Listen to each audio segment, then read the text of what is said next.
بسم اللہ الرحمن الرحیم وعن ابی ہریرہ رضی اللہ عنہ قال قال رسول اللہ صلی اللہ علیہ وسلم لا يلج النار رجل بكى من خشية الله حتى يعود اللبن في الضرع ولا يجتمع غبار في سبيل الله ودخان الجنة رواه الترمذی۔ توجہ فرمائیں، حضرت ابو ہریرہ رضی اللہ تعالیٰ عنہ سے روایت ہے، فرماتے ہیں کہ رسول اللہ صلی اللہ علیہ وسلم نے فرمایا کہ جو بندہ اللہ کے خوف سے رونے والا ہے، جو بندہ اللہ کے خوف سے رونے والا ہے وہ تب تک جہنم میں نہیں جا سکتا یہاں تک کہ تھنوں میں دودھ واپس لوٹا دیا جائے۔ کیا فرمایا کہ جو بندہ اللہ کے خوف سے رونے والا ہے وہ جہنم میں تب تک نہیں جا سکتا جب تک کہ تھنوں میں دودھ کو دوبارہ لوٹا دیا جائے۔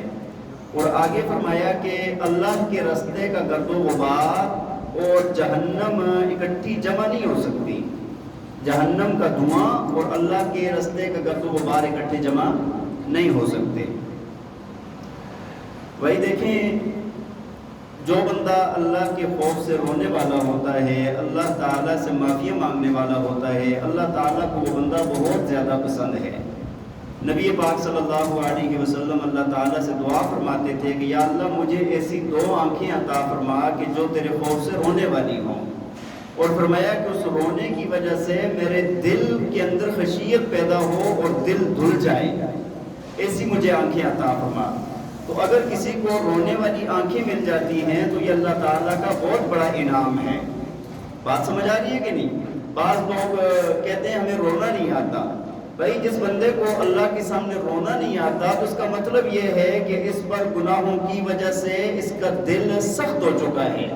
اس کا دل کیا ہو گیا ہے؟ سخت ہو گیا ہے۔ گناہوں کی نحوست میں سے ایک نحوست یہ بھی ہے کہ اس کے دل کی نرمی ختم ہو جاتی ہے، اس کا اللہ کے سامنے رونا ختم ہو جاتا ہے۔ اللہ کی ناراضگی کی علامت ہوتی ہے کہ جب اللہ تعالیٰ اپنی عبادات اور اپنے خوف کو چھین لیتا ہے تو یہ اللہ کی ناراضگی کی علامت ہوتی ہے۔ تو رونے والی آنکھ اللہ تعالیٰ کو صبر کرنے والا دل، ذکر کرنے والی زبان، مشقت برداشت کرنے والا جسم اور اسی طرح رونے والی آنکھیں یہ اللہ تعالیٰ کو بہت زیادہ پسند ہیں۔ تو یہاں پر فرمایا گیا ہے کہ اس وقت تک یہ بندہ جہنم میں نہیں جائے گا جب تک کہ تھنوں میں دودھ کو واپس لٹا نہیں لیا جاتا۔ دیکھیں ایک مرتبہ تھنوں سے دودھ نکال دیا تو واپس اس میں نہیں ڈال سکتے۔ اصل میں عربوں کے اندر یہ بات محال کے لیے بولی جاتی تھی کہ جو کا کام محال ہے، جس طرح اللہ تعالیٰ نے قرآن میں فرمایا نا حتی یلج الجمل فی سم الخیاط، کہ فرمایا کہ جس طرح کے سوئی کے ناکے سے اونٹ کا گزارنا، یہاں تک کہ سوئی کے ناکے سے اونٹ گزر جائے اس وقت تک مشرک جنت میں داخل نہیں ہو سکتا۔ بات سمجھ آ رہی ہے کہ نہیں؟ اچھا اس پر بات لوگ یہ آیت کریمہ بھی میں نے پڑھ لی تو تھوڑا سا بتا دوں۔ بعض لوگ کہتے ہیں کہ بہت بڑی سوئی بنائی جائے جس کا بہت بڑا ناکا ہو اس کے درمیان سے گزر جائے۔ وہی سوئی کس کو کہتے ہیں؟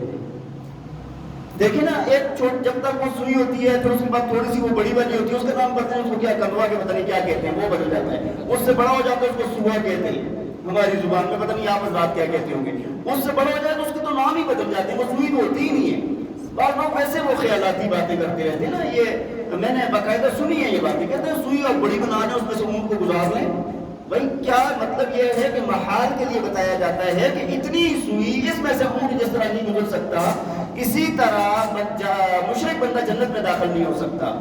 اور جو بندہ اللہ کے سامنے رونے والا ہے وہ اس وقت تک جہنم میں نہیں جا سکتا جب تک کہ تھنوں میں دودھ کو واپس لوٹا نہ لیا جائے۔ تو تھنوں میں دودھ کو واپس لوٹانا ممکن ہے؟ مشکل ہے، محال ہے۔ اور دوسرا فرمایا کہ اللہ کے راستے کی گرد و غبار اور جہنم کا دھواں اکٹھے جمع نہیں ہو سکتے۔ اللہ کے راستے میں جہاد کرتے ہوئے جو انسان کے جسم پر گرد و غبار لگتا ہے نا، وہ بہت اونچے درجے کی عبادت ہے۔ ایک جہاد میں نبی پاک صلی اللہ علیہ وسلم جا رہے تھے اور ایک صحابی نا وہ گرد و غبار ہو رہا تھا تو بہت کنارے کنارے سے جا رہے تھے، دور دور سے ہو کے جا رہے تھے۔